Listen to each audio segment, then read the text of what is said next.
All right, hello everybody, and welcome to Analytical Fanboys, the once monthly modular media club podcast, where one of the members of the channel selects a piece of media that the others are then forced to watch and talk about for at least an hour. I've decided. This month we have a very interesting, very current, very cutting edge topic. But before we get into that, why don't I introduce your hosts? First up, of course, is me. I am the Vacuuminator, and I am joined, as always, by the bodacious Boingo Rider. Hello. I am disappointed. No ball. Mm. Buster Corp is also here. Yeah, part of the Alon fan group. Mm. And Snowcone83, this month's topic selector. How's it going, boy? Boingo correction. Haro, the Gundam mascot, is the shape of a ball and a robot. What are you talking about? I mean capital B I know what ball. you mean. We had square, but we did not have ball. Ball was in quite a few episodes. But before we get into this line of arguing, Snowcone, why don't you tell us what we're talking about this month and why you selected it? Mobile Suit Gundam, the witch from Mercury. And, I don't know, I've been missing Gundam. It was something I've been meaning to and wanting to watch.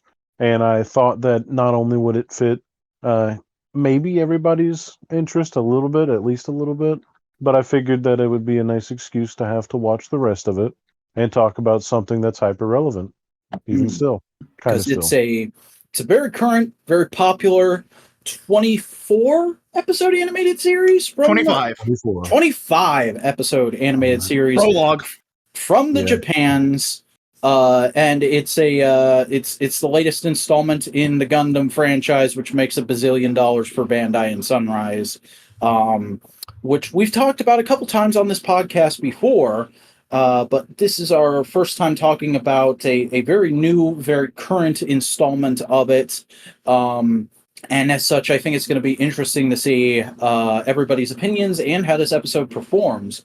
So why don't we start getting into it? Boingo, why don't you tell everybody what you thought of The Witch from Mercury in the general before we get into spoiler talk and specific topics? I really did enjoy it. There were a few moments where, just because of my preconceived notions of the hashtag Gundam, it didn't feel like quote unquote Gundam. It still felt like Gundam, but it felt like if Gundam is normally like the cheeseburger you get, this is like a different cheeseburger from the same restaurant. It tastes different. It's a little bit different. And at first you're going like, oh, it's not the same, but you can start tasting the similarities. And you're going like, oh, no, Gundam. So it's good. It's good. I don't know where I was going with that. All right, Snowcone, how did you feel about The Witch from Mercury? I think it's emotionally my favorite Gundam story so far. Aesthetically, I really do love everything about like the overall design. When it comes to the characters, though, I think they are all enjoyable. I think to me there was something different here that's not always with Gundam. It's not quite like Double O or anything else like that that's outside of the UC. Because this definitely is outside of that. It's not like regular Gundam canon. But I don't know, man. Like one thing I was thinking about just like watching it, it's always interesting whenever this like giant media like entity can like kind of start over a little bit, but like still have the similar formula. But are able to like just I don't know, like the techno jargon and like all of the random weird stuff, like they can kind of make up over and over again and still have such like a dense feel to it, I guess.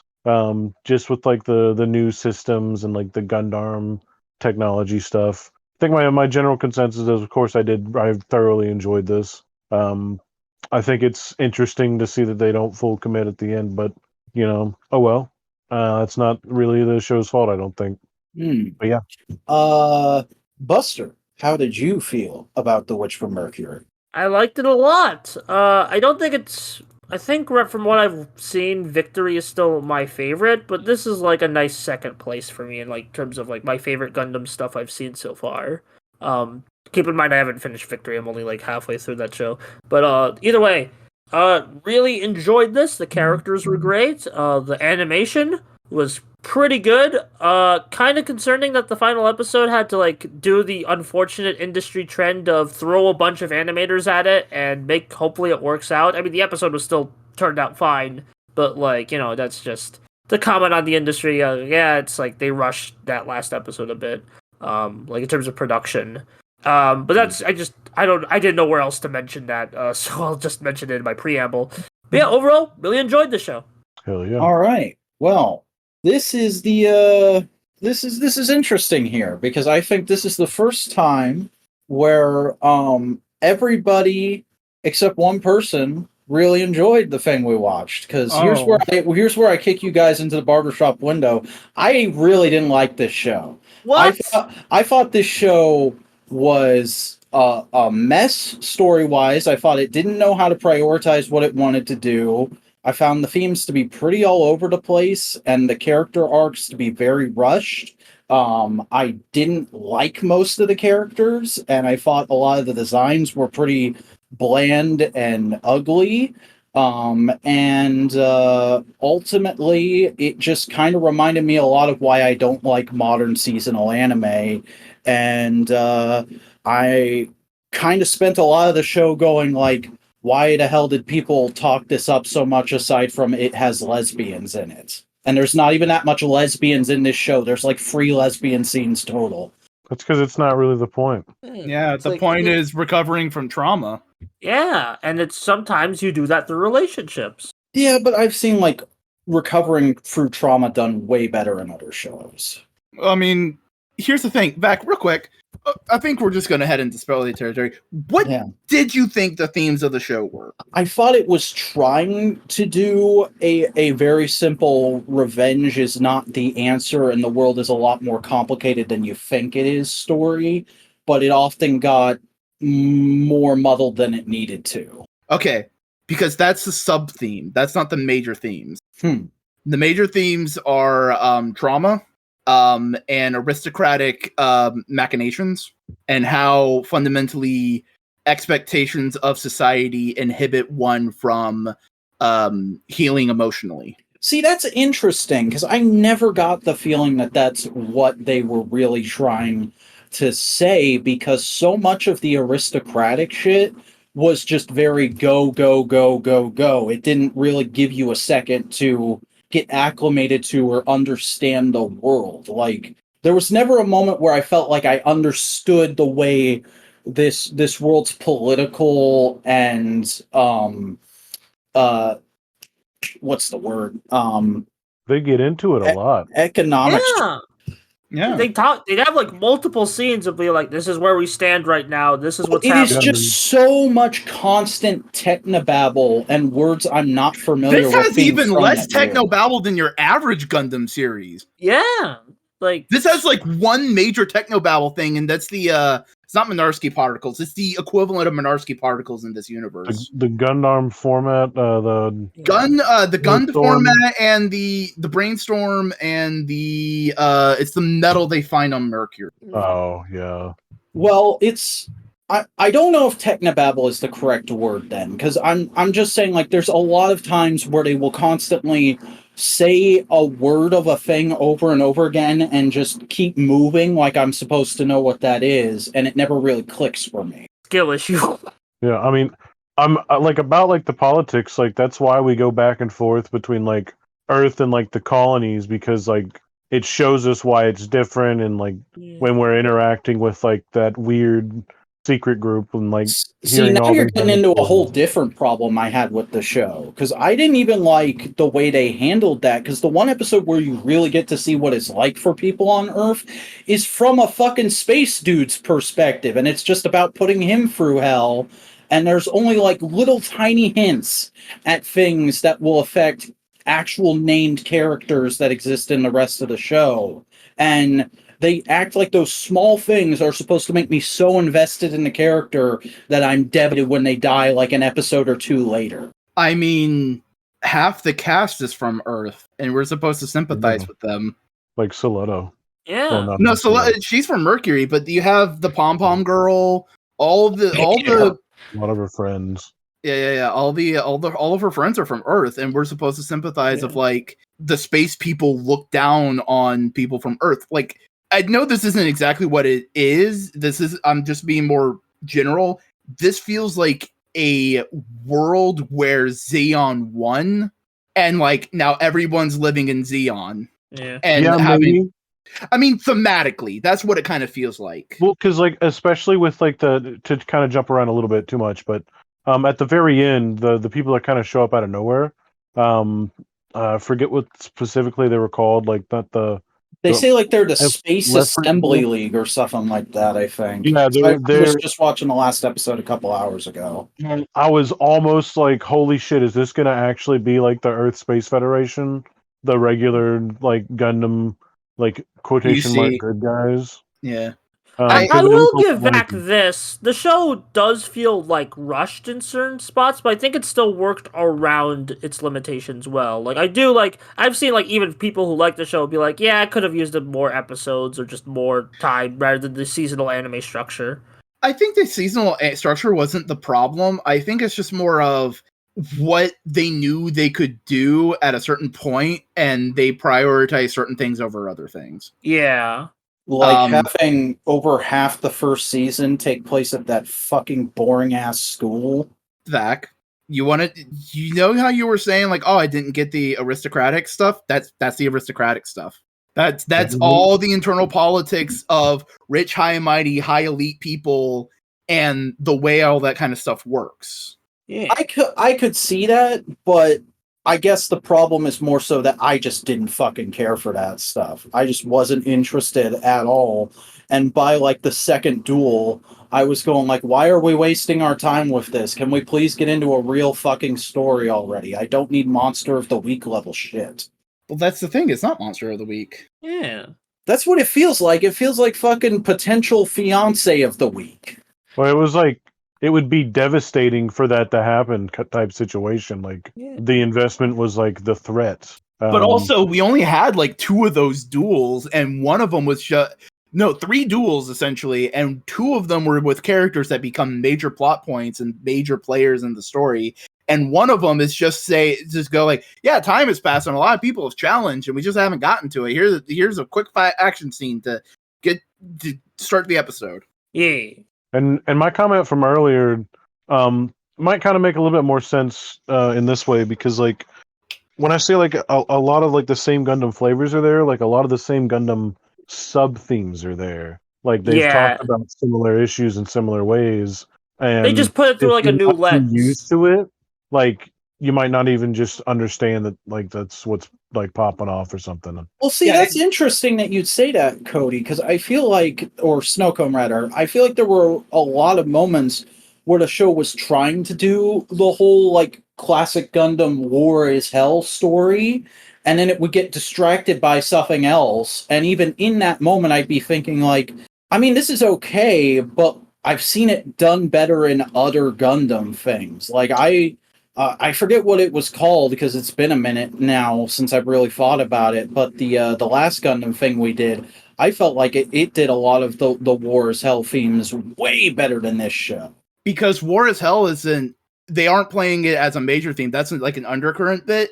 Because the whole point of the show is how tackling and understanding your trauma and the traumas of other people can lead you to understanding and prevent war. Yeah, and that's why we get the quote-unquote Monster of the Week stuff. It's like, it helps Soleta process that kind of stuff. And it's also not like she was processing anything, though. I felt like she was just kind of denying everything up until like halfway through season 2, when she suddenly gets really depressed for like 3 episodes and then gets her resolve again just in time for the finale arc. She suddenly gets depressed because she loses like everything, Everything. realizes her Yeah, mom she is lost her ruined. Gundam. She lost her. She lost her shit. fiance. Yeah. Like, she literally lost everything. Yeah. Also, like, while we're talking about the It sounds ending, like you watched this in the background and weren't paying attention. No, Yeah. I was fucking paying full ass attention while eating my din din. God damn it! but like, actually, if I may talk about one of my favorite aspects of the final episode, I love, like, because we're in full spoilers. I love how like they like played around with like, okay, there's a person inside the Gundam, and then they're like, okay, you have to fight your original Gundam with a new Gundam. I just think that's a cool trope, or just a cool storytelling use, and I thought it was executed really well in that, and it was pretty hype. It probably was cool. I just didn't care anymore by that point. I'll admit. And here's the other thing: it's like you got to look at the companies that everyone was talking about as if they were countries, because that's how they're functioning. Yeah, like Yeah. it's corporate warfare. It's corporate warfare, and talking about like this is, for lack of a better way of describing it, what if Jane Austen made a Gundam show? This is Pride and Prejudice, but Gundam. Mm. I've can see never that. read that book. You need to fucking educate yourself, sir. I guess so, but as it stands, I really didn't like this show. To further Buster's comment, I think because they always have played around with the concept of like, the Gundam choosing the person type stuff, and like the suit is a character as much as like the pilot is a character, and I do like how they present it this way, and like the interesting familial thinking. connection. See, I thought that was interesting, but I felt like they could have done a lot more with it. I don't like that it took until halfway through season 2 for Eri to actually start talking to Celeste. I thought that would have been really cool.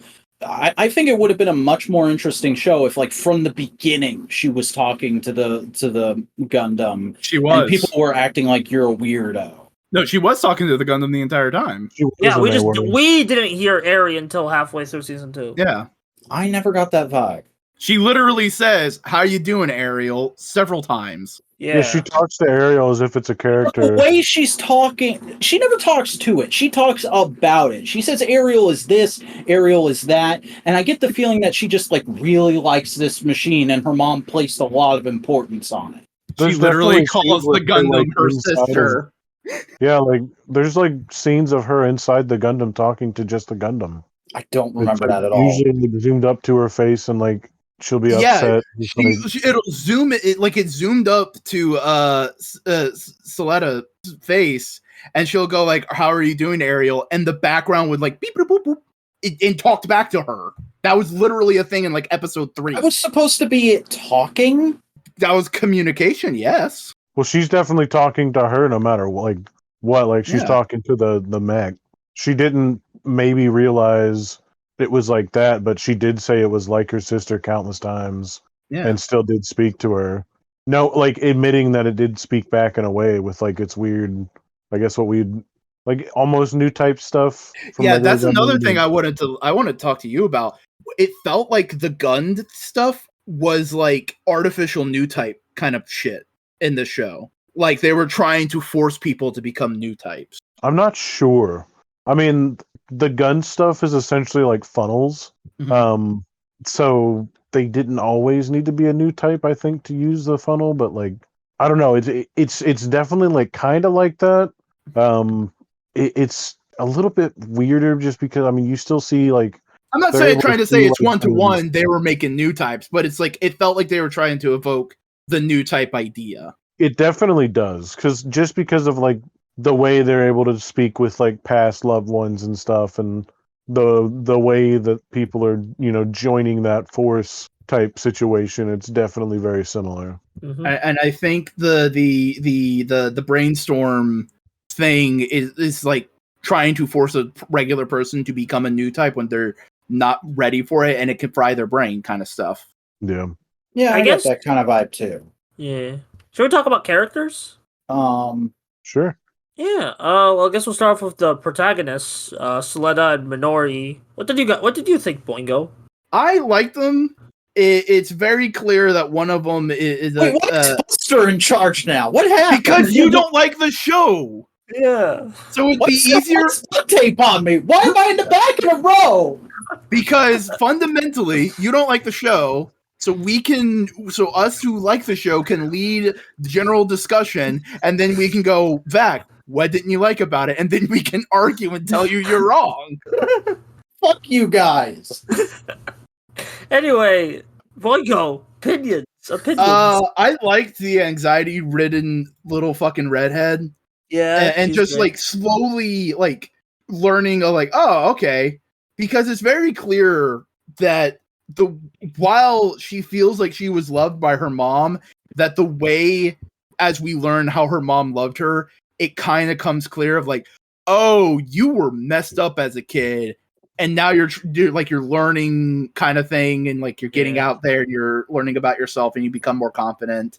And the other Minori, Rembrandt, she's great. Yeah. Headstrong, and learns to temper her temper as it goes on to really like hone in on like what she really wants to protect. Yeah, I love how they start off as like, oh, business, like business. We have to do this, and it's like then they actually form like an actual emotional connection, like that like feels believable. Where it's like, you get what I mean? Mm-hmm. Yeah, and like both, they're just like great like big personalities that clash so well, and I really dig their emotional scenes. And I thought the ending of them getting engaged was deserved. They weren't officially married, and okay. I thought it was they had supposed to rings. imply. No. Eri calls Mjorne her sister-in-law in the epilogue. That's what I'm saying. Like, I thought they were married in the epilogue, not just engaged. I was gonna say married, but engaged was the first word that came to mind. That's fine. I saw like a funny like prequels meme about it, saying like we grant you the rank of like married, but we do not allow you lesbian or something like that. Oh like, my gosh. Yeah, because Bandai tried to deny. It's hilarious. Because Bandai is a corporate company in a conservative country. Yeah, I mean all countries are conservative when you get down to it. Anyway, let's get down to it right now. Let's get down to business to defeat the Huns. Right down to Let's Cooch. Let's go. All right, Alon, because he's my favorite one. I want to talk about Alon. Can I talk about Alon? I didn't get to talk about Celeste. Yeah, and neither did Snowcone. Oh yeah. Go ahead, Veg. So I really wanted to like her, and I feel like she has her moments, but overall, she reminded me a lot of certain Kamen Rider protagonists I don't like. God, in that she is, fuck you. She is really, really namby-pamby, and takes a long time to get her resolve, and like constantly is losing it and having to regain it.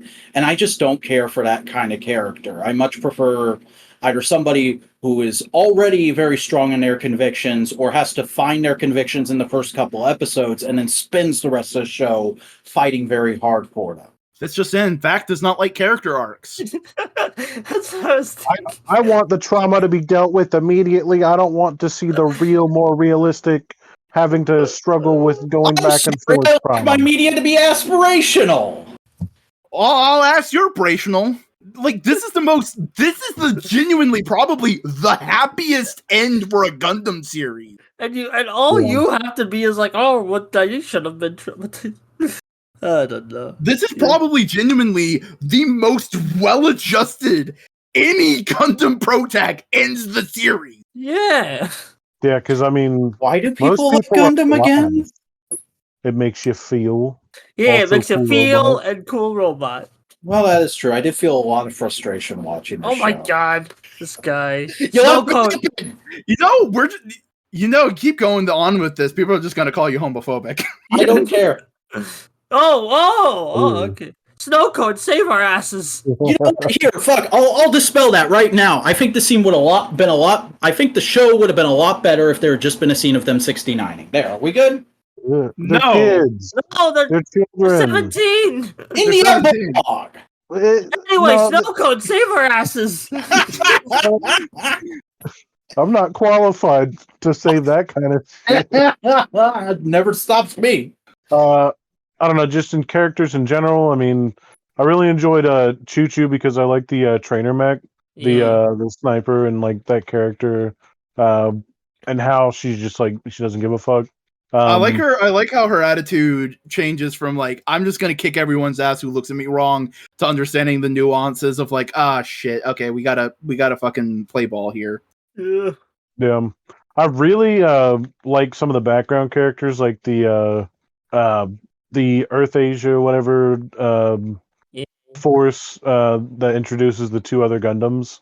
Mm. The main guy who always is wearing like the floral pattern shirts. There's just a lot of neat character designs in the background. I'd just be like, "Ooh, that's neat. That's neat." Yeah, Like, they do. your Zaku replacement for this one, the Get Jerks. I forget Jet the Turk. actual. I'm looking at the wiki page. Jet Turk. Yeah, they're essentially Gyul? like beetle suits. Gyul, yeah. Oh, I love Gyul. He's so cool. But like that, his company's like suit designs, I think, are a lot more interesting. A lot of them are like King Beetle style, but like, man, we've already gotten like every single one of them in like model kit form. And honestly, the other crazy thing about Witch from Mercury is it's given us some of the best like model kits that we've had.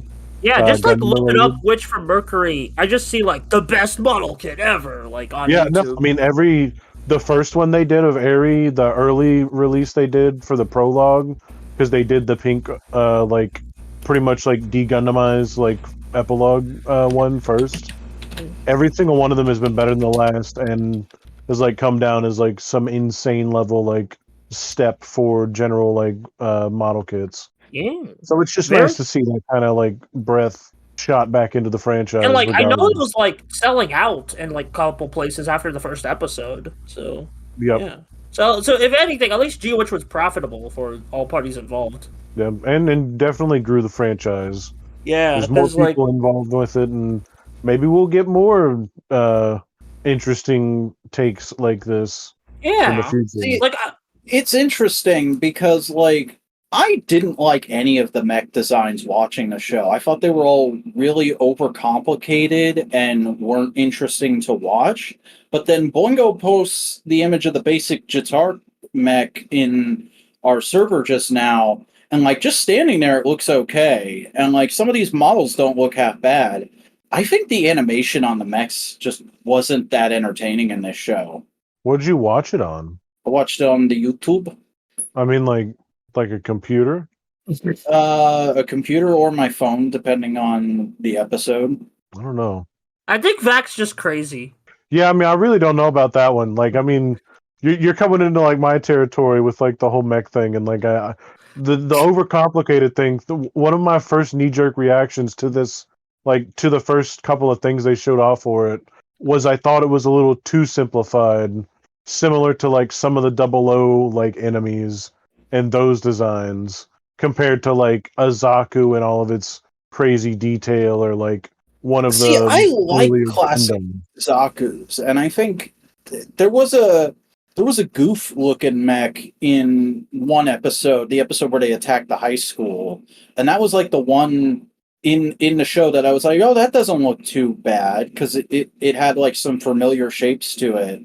But like I think it's also just that like there's not a lot of like mass production basic mechs in this show, and that tends to be where my taste goes with Gundam.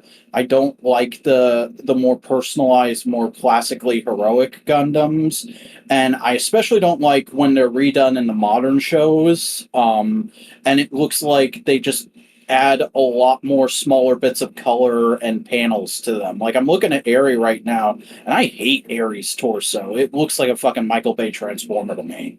I thought you liked those movies. Yeah, but I still recognize that a lot of the designs in those movies are too overcomplicated and jaggedy looking. Fair. Personally, my favorite Gundam, if we're just talking about robots, it was the final one, Seledagot Caliburn. It just has like a lot of stylistic like just charm to it, and just like especially when like in animation, it just looks really sick. I don't know. Yeah, it's cool to Actually, see a looking Gundam at with, that like, a still you just sexual, posted, the break. shading looks awful to me. I think Vac just hates modern anime. I mean, that much is true. I don't know. It just feels weird hearing all your complaints, and it's just sitting here going like, no, that's not what I saw. It's like I feel like we watch different shows. And I was really excited for this episode because I was going to share it with all my friends who really like the show, and now they have to sit through your complaining. Thanks a lot. I mean, you can just call me a fucker. Have your own interesting opinions about things. I did really like I forget the group.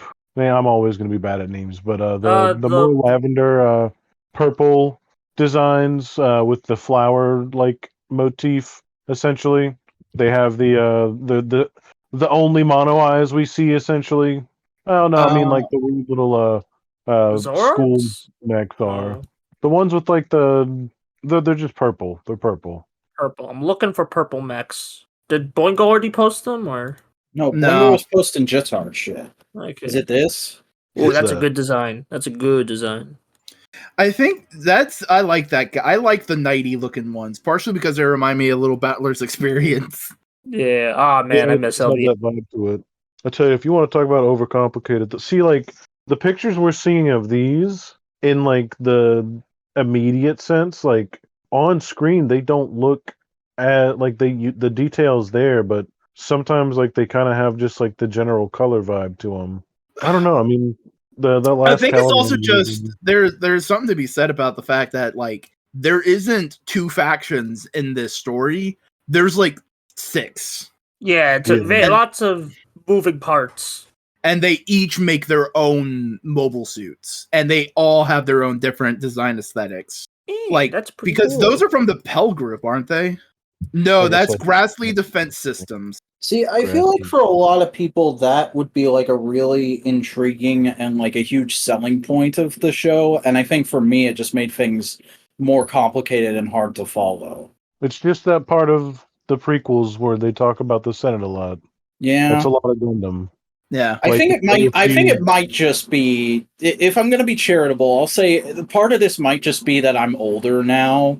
And I'm a lot less receptive to new random sci-fi bullshit. Yeah, I mean, I want to say that argument kind of falls apart because both me and Snowcone are older than you.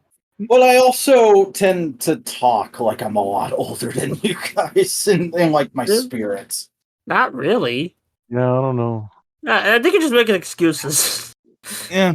I'm also trying to make it easier for you to deal with the fact that I didn't like this fucking show, okay? And we're trying to explain why you to rethink things and maybe take a look at why you had these initial opinions. Well, I did think about stuff and about that, but you guys were deep in a discussion of some other fucking bullshit I didn't care about at the time, so I didn't bring it up.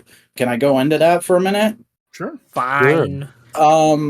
I think I shouldn't have watched episode 0. Because episode 0 got me really invested in the idea of a lady who was trying to do cool science shit, and then a bunch of assholes came in and fucked it up, and she was going to go on a revenge quest. And then the actual show is about her kid mainly, and it paints her as a pseudo-villain, and I'm like, but she has legitimate grievances. I would much rather watch a show about her going on a revenge quest. And by the time they actually get to stopping her, they start trying to redeem her a little bit or say like, well, she wasn't entirely at fault. And I'm like, you spent this entire show making her out to be a mysterious villain lady. What are you doing? See, that's the thing. It's the language of Gundam. She was a Char, and Chars are always anti-hero, anti-villain. Yeah. She was wearing the Char mask, so you're supposed to feel like, oh, your actions are wrong, but we're sympathetic. And I mean, she was still Science Lady trying to do stuff. Yeah.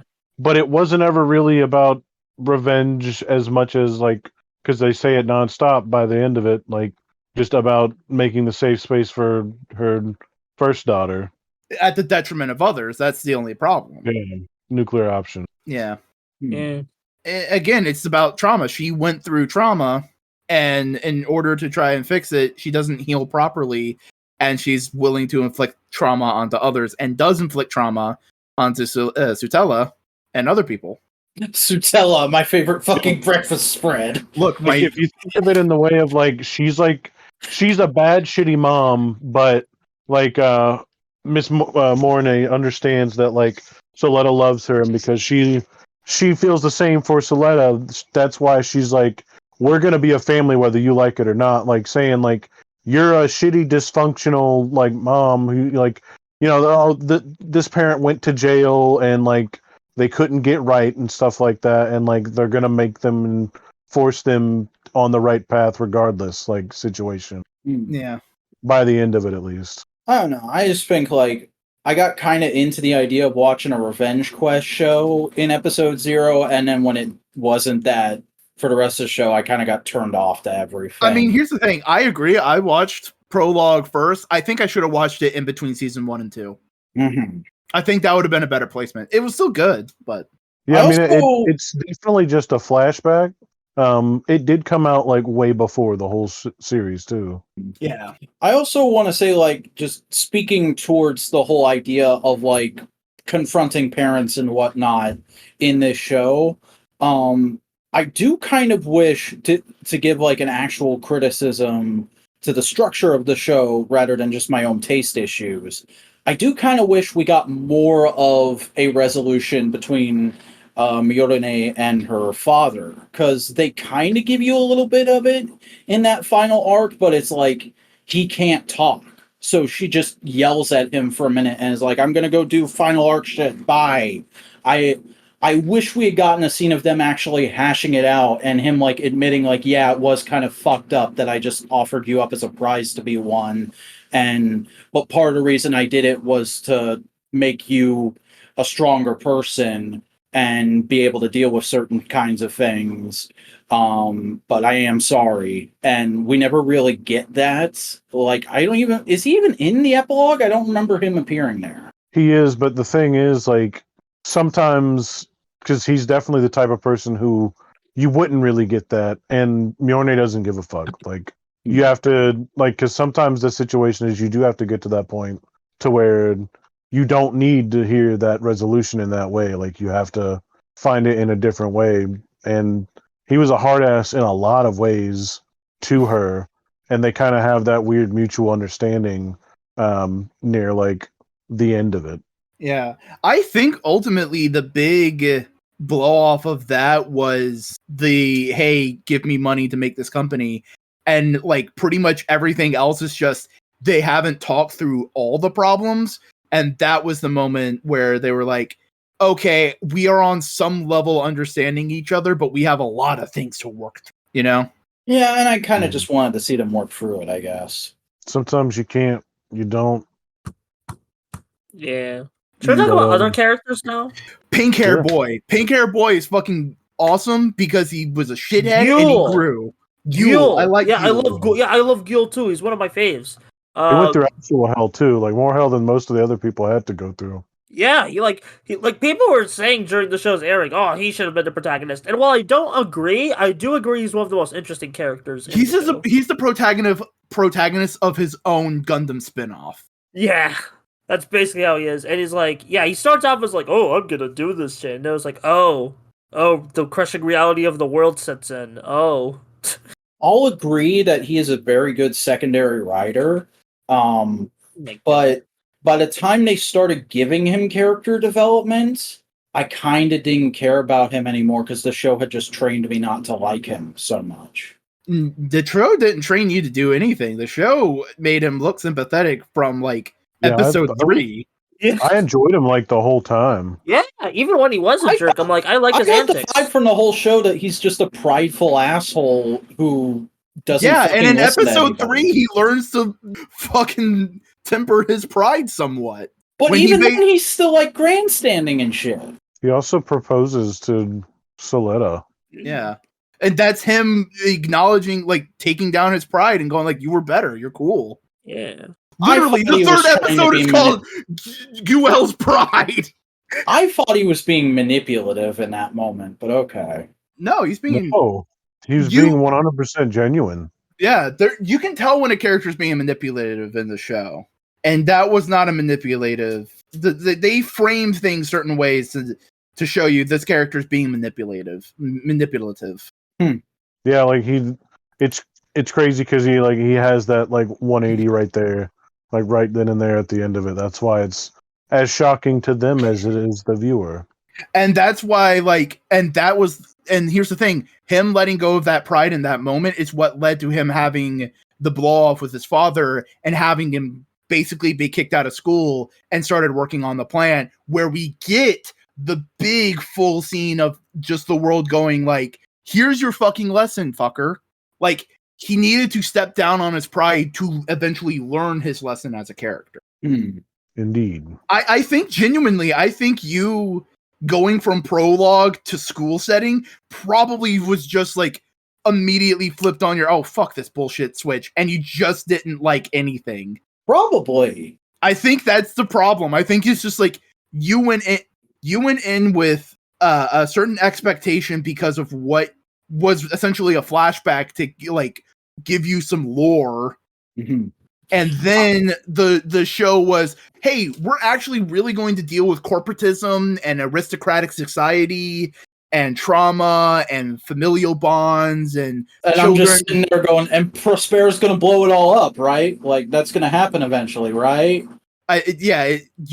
You wanted one thing, it gave you another. I don't care about all these fucking kids. I kind of care about her kid because it's her kid, but other than that, How do we feel about the prince? Who was the prince? The yellow-haired guy? Blonde-haired gentleman. Oh, Shaquille O'Neal? What? The guy who does a terrorism? Yeah, I think this is the guy's literal fucking Gundam ass name, and it looks just like Shaquille O'Neal to me. Shattuck Zennial. I don't think I'm talking about Sadiq. That's is the blonde-haired, long. I was talking about like the proper like the one who dies, goes into the Force essentially, and then like gets replicated again. That's Elon. Elon Saris, yeah. My favorite, yeah, my fave. Both of them are really cool dudes. Yeah. I enjoyed both Elons. Yeah, except both a real Elon. A real Elon's a fucking jackass. Yeah, the clone Lons, we'll call them. Actually, that's a terrible name. The clone Elons, we'll just say. Yeah, they are. Please don't invoke that in real life. We do not need clone Elon Musk. I immediately pictured him too. I pictured him in a fucking Gundam cockpit. I said Elon. Thumbnail now. No, I'm gonna paste his face over Celeste. I'm fucking doing that shit. I think Vax lost it, but I meant Elon. You pricks! You made the easy joke. You pricks. Yeah, they're both cool. I like the two-parter with Elon and the Soleta, and then like the first Elon dying. That was where I think that's where I got hooked on the show. I already liked it before, but now I'm like, oh, I need to see what happens next. You know? Yeah, that was a gut punch because it's like that's the really cool juxtaposition of like this is society on the brink of war and nobody knows it, and that's the moment you go like, oh, they're sitting on a powder keg. Yeah, like they're trying to be all happy dappy, but they like any minute now shit's about to blow up, and it does. It does, and then it goes back and forth for a really long time, and that was another thing I found frustrating about the show. I really like when Shattuck first does a terrorism, I thought like, oh, this is going to be a huge turning point. Real shit here. It's fucking going on. And then the next season starts up and we're back in the school. And I'm like, God damn it. I mean, that's the thing with life on the precipice of war is unless you're on the front lines, life moves on. Yeah. Yeah. And they weren't on the front lines just yet. Yeah. And I mean, that's a realistic thing. If you're on the edge and things are on and off, like that is how it's going to be. It's going to be, oh shit, there was a conflict, but it's not big enough to push it this way. Oh shit, there was this. It wasn't big enough to turn this tide. We're still at a ceasefire now. Like, oh fuck, nothing's quite there yet. Oh, it might though. Oh, I might wake up at any moment. Nah, I'm still asleep.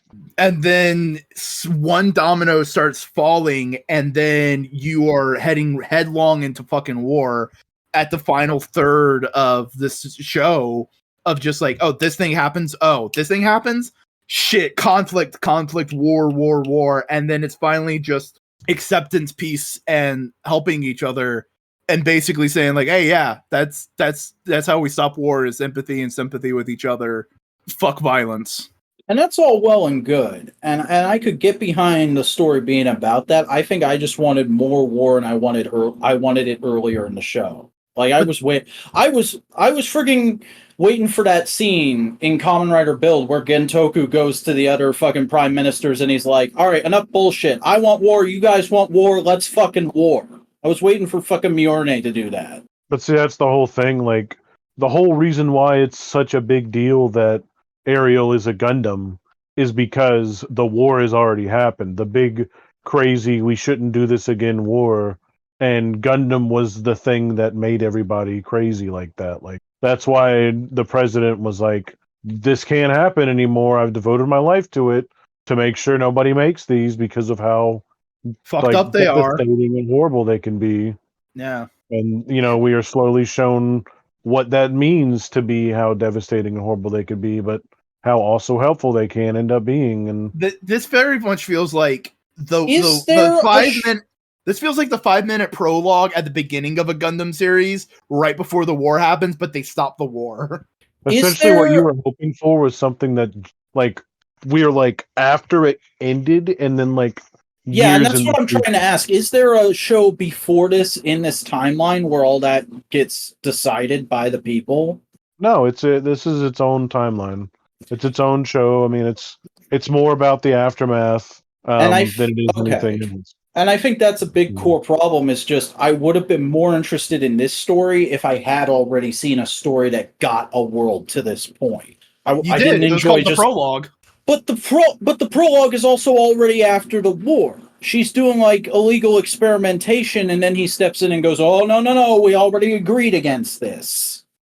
But I mean, you don't need them to show you everything directly because we understand that, like I mean, we're a society that's like post big wars, but we still got other weird like pseudo wars going on. Like that's like the weird realism aspect to it. Like. It's more small conflicts and less like big, grandiose, crazy things. That's why don't.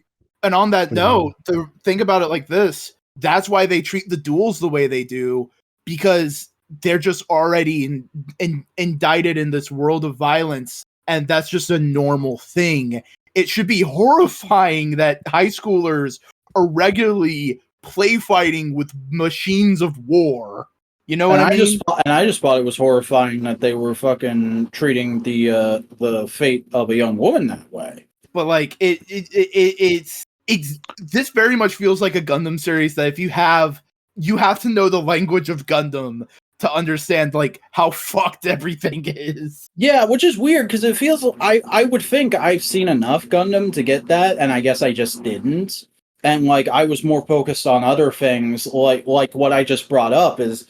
I was waiting for the moment where somebody goes, because Mjolnir is constantly railing against it, and I was waiting for the moment where Celeste goes like, yeah, you're right, this is fucking bullshit. People shouldn't be fighting over you like this. You deserve the right to decide for yourself, so I'm gonna get down on one knee right now, and we're gonna do this for real. They have moments like that. They have several moments like that. Yeah, just emotional, like, talky moments. Yeah, back and forth. Because, I mean, that's why she even goes on a date. She's like, you can be your own person and, date your own people, and this isn't serious. And then they do end up taking it seriously. Yeah, and I like that scene. I just wanted it to be more consistent after that. I didn't like the whole shoving her away thing. That felt a little... Like, I got why that was happening in the show, but it felt like we were backtracking a certain part of the characterization. I mean, she did turn a guy into ground beef. Yeah, like that's kind of like the other big deal. It's like comparable to like School Buster. Yeah, that was a fucking intense scene, though. Yeah, it was intense. It was a banger way to be like, see you next time. Buster's over here like, she fucking murderized a dude. It was radical. Look, I have been watching a lot of bloody movies recently, so maybe that's... Are you trying to say something? You're not far off. Like, that's the first time that she does that. That's, like, the big kicker is, like, everything else has been, like, winning duels and other stuff, but, like, this is a person, like, not a mech exploding, but, like, a person dead in order to save the life of somebody she cares about. And the person that she cares about, I mean, because they've been trying to do the Gundam thing for, the betterment of people for both space and Earth, turning it into like a medical thing, which they do end up doing, which is great. But I don't know. It's also, it shows it shows how kind of fucked up her childhood was. That basically, that like her mom was basically got her to the point where she could turn off her emotion like that. You know what I mean? Like, yeah, I get what you mean. It's the kind of it's the very abusive. Hey, you need to do this because of your sister and that kind of stuff. You know what I mean? Yeah. Hold on, I'm being hailed. Ah, damn. Ah, great. We're he's stuck with really gonna Zach. do And Fuck you. This is the one- Just because you're fucking taking this so bad, I'm gonna trash the first episode of Gachard this Monday, regardless of how I feel about it. Oh, nah. It'll probably already be out on the Modular Media YouTube channel where you can like, comment, and subscribe and watch other podcasts. Nah. It might good. just be an anime thing too, though, because I know this got a lot of people who weren't into Gundam before into Gundam, Yeah. seeing like this first. So it's definitely been an entry point for a lot of people out there. Yeah, I mean, I've seen a lot of people who I've never seen talk about Gundam talk about this show, again, just because there's cute girls who might kiss in it. A bit more to it. That's how they get you hooked, but they stay you with everything else. Yeah, I just thought that was a nice little subplot. I mean, it was more of like this is Gundam, gotta watch it. That's true, but that's also you as a long-time Gundam fan. Yeah. There's the one they just did too, Iron-Blooded Orphans was like the other one they did out of regular canon recently, and I thought Iron-Blooded Orphans was like 6-7 years ago. Well, yeah, but like that one was pretty much everything that you were wanting from this one.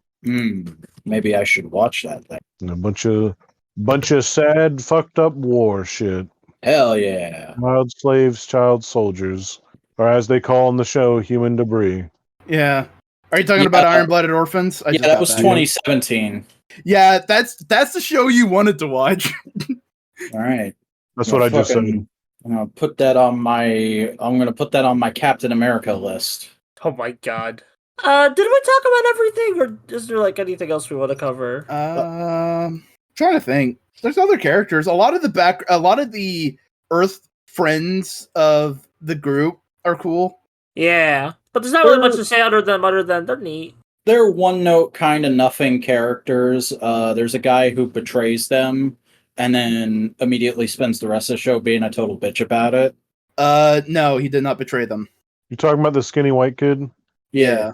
Yeah, that's not what he did. He turned the one person of them was working with the terrorists against her will, and he, afraid for his friends, turned her in. Oh yeah, that's right. He turns her in and doesn't tell them, and then spends the rest of the show being a little bitch about that, about not telling them. Jesus Christ. It's not that he's being a little bitch. He has genuine character confliction. It's emotions, Vac. Something you don't know about. Like, immediately after that happens, do they not, like, resolve that and talk to each other? Yes, yeah, like, he's also all throughout the finale, like, completely freaking out over every little goddamn thing.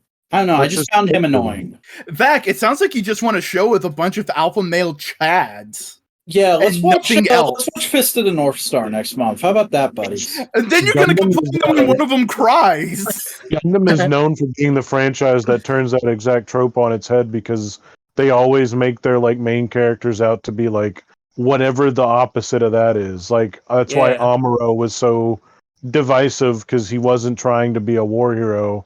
He was just a fucking kid who got. And to talk about my favorite Gundam, Victory is a literal 10-year-old child who's like, oh, I don't know about this, fellas. That's why it's such shocking bullshit to see any of these characters kill because Soletta was a kid.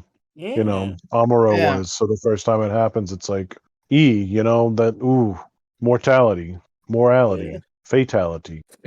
The conflict of life and human nature of whose life is valued and whose isn't, you know? Mm-hmm.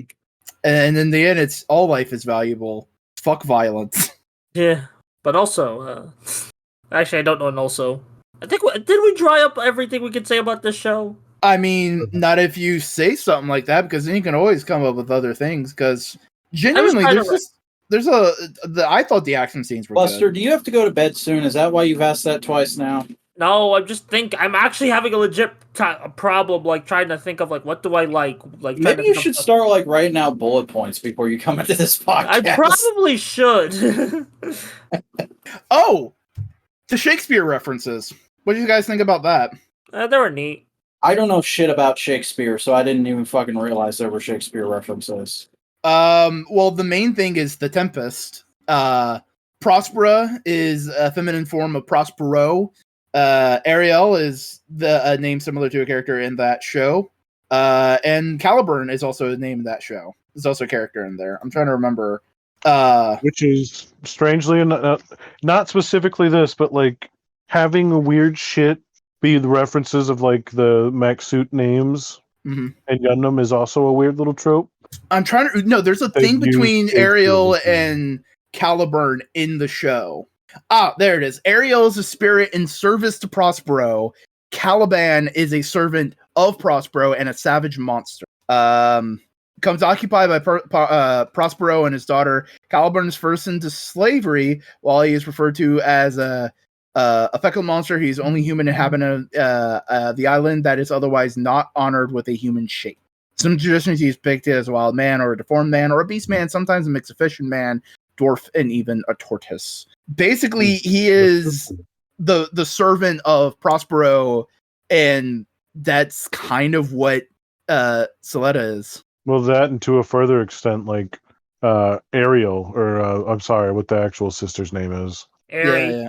Airy. Mm. Which is, she is a spirit, much like Ariel in the play. Out of human form. Yeah. Really? And that's the big thing about Prospero is like in the Tempest, if I remember the plot right, is a bunch of people just fucking find an island and this fucking wizard, and he's just like, "Hey, I'm a wizard, fuck you," and like that kind of shit. Sounds Shakespearean. Yeah. Sounds like Othello shit to me, to my ear. At the end of the play, Prospero intends to drown his books and renounce magic. In the view of the audience, this may be seen as required to make the ending unambiguously happy, as magic was associated with diabolical works. Basically, it's like he's a magic guy, and through the use of magic, he's made himself unhappy. And by renouncing it, he's able to reintegrate within the world. And basically, if you want to look at it that way, trauma is the magic. Trauma is forcing all these people to do these things. And able to grow and come out of it, they're able to move on into the real world. And not just the fake world that she wanted to make for her daughter. And trauma is the magic that makes us all so unique. We must think our own trauma. Because that's the most toxic way to view it. But you know what I'm trying to... I'm trying to connect. You're fucking with me, I know. Yeah. I think the show good. Yeah, show good. Wait a second. Each of the company's Gundams were designed by a different mecha designer. That makes sense. Ox Earth Corporation and Shinsei Development Corporation mobile suits were designed by JNTHED Jinthed. Jeturk Heavy Machinery mobile suits were designed by Ipe Gyobu. Grassley it was designed by Kanetake Ibikawa. PL, Wataru Inata, Donna Fold, Takayuki Yanase. Bless your heart. Look, I saw the names. I figured I had to give it a shot. Hey, it sounded better than me trying to read off Japanese names on Twitter. Yeah, you do a horrible job at it. And you still haven't taken over the role. I will.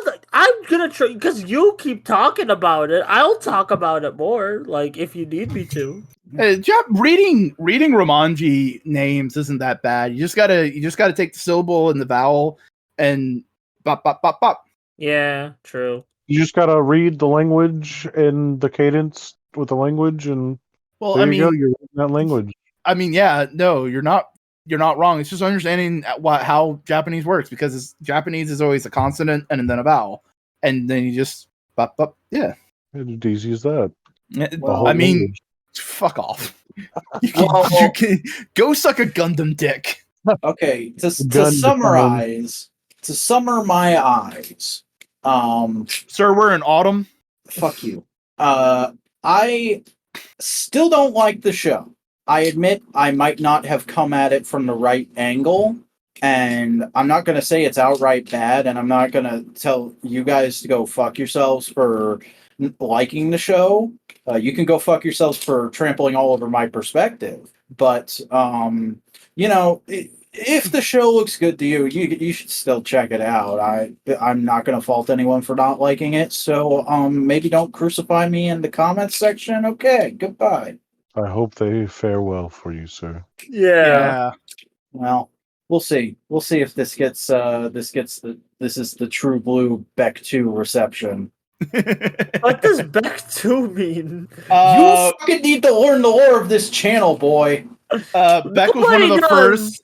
Beck was one of the first bits we did, and it's an anime, and I genuinely love the anime with all my heart. And Beck hates it. I hated the anime, and then Boingo was explaining. No, don't you fucking step on me here. Boingo was explaining all this greater context about it and stuff that happens later in the manga. And I'm like, well, it sounds like I would have enjoyed it if we had read the manga. And Boingo says, oh, well, the manga's not fucking localized properly. And I'm like, well, then why did we even do this in the first place? That's not what the fuck I said. You need to know the first half of the story to understand the later half of the story. First off, I'm just saying I probably would have liked it better if I had read the whole fucking story. You wouldn't have time. We were doing it weekly. Well, You fuck nugget. whose fault is that? Yours. You came up with the podcast. And you agreed to it. You could have said this one's going to take longer. But also, genuinely, the same problems you had with Beck, you have with this. Uh-huh. Wishy-washy You just don't like genuine human protagonists. Because you're wishy-washy as fuck. Everybody's wishy-washy as fuck. Yeah, I want to watch fucking aspirational fiction. No! That is that to understand. That is the mindset that will put you down onto a path of destruction. Yeah, have you not seen my life? One must understand the full breadth of human conception in order to move forward in life. You don't just read Shakespeare's comedies; you read his tragedies as well. Hell Alright, yeah. Snowcone, what did you think of Witch from Mercury on the whole? You fucking picked this shit after all. I thoroughly enjoyed it. I thought the different like customized suits that we see every now and then were definitely interesting. There's already a very that they produced the trainer, the special show trainer they had for like a single scene. The one that was like at the military foundation thing. Just I don't know. In general, like I think watching, because I did watch the first part of the series when it did air, and then I just did refreshers, which it wasn't that long ago. Truthfully, it doesn't. I mean, it's still the same year, right, Buster? Yeah, it's literally season 2 came out 2023. Yeah. But yeah, I mean, I don't know. I think I would definitely go back to this series. I usually keep most of the Gundam stuff in my rotation. There's a lot that I don't watch though. But I think this would find its place right on in that situation. I like it. All right, Buster, what are we talking about next month? All right. I kind of like after this episode, I kind of regret what I had in mind. But you know what? Frick it, we ball. We're gonna find out what we have. What Vac thinks about this show. Now, I'm just gonna preemptively say the reason I picked this show is for a lot of reasons. A tie-in movie is coming to digital next month. The main writer is doing something that Vac is watching. So we're gonna watch the Gridman Universe shows. 24 episodes, SSS Gridman, SSS Dinozon. I think I've already watched some of these. Buster, how the fuck do you expect me to have time to watch Agito if I have to watch that? You don't? We're Dinozon, boys! Gridman, let's go, baby Dan! I want to be dead. Oiga, what are your thoughts on my pick? Yeah, sure. Why not? I've seen fucking Gridman. I just have to... Understanding this correctly, is this the newest one that had all of these Shattered Glass references in it? Yes. Yeah. Cool. Yeah, basically, like, they're technically 2 shows, but they're the same show in the same universe. So we're gonna watch SSS Gridman and Dinozon. They're each 12 episodes, and since that's, like, they're both, like, combined the same length as Witch from Mercury, I decided, hey, it's fair game. So, like, we'll probably just the original Gridman. You don't need to! I'll be your context! I finished it! Can we watch Superhuman Samurai Cyber Squad That's instead? 53 episodes and it kind of sucks, so no. But I can watch it in another tab. It's in English. There's Zach, I'm dozens of starting to these think you shows. don't like the premise of this show. I don't like it when I have to fucking put everything else on pause to watch one of these shows. Just do a dub. Just like both shows are dubbed, and they're solid dubs. I don't see how y'all like process media that way because I can't fucking understand a fucking show if I'm doing something else or like putting my brain on something else. Like I like having background music for like doing work and doing other things, and I can multitask. But I can't. All right, like, thanks for tuning in to Analytical Fanboys, everybody. This has been a Modular Media podcast. There are a lot of people who are in Modular Media. Let's start plugging their shit. Boingo, where can people find you on the internet? Twitch.tv/Boingo Writer, Twitter, TikTok, Instagram, and at Boingo Writer at VT.social. And I am also on Blue Sky Link Description. I am on YouTube at Boingo Writer, and I am also on Tumblr. Search for Boingo Writer. All right, bust, yes, bust. Okay. Hi, I'm Buster Corp. If you want to see some preliminary thoughts on one of these shows, I did a Dinozon video.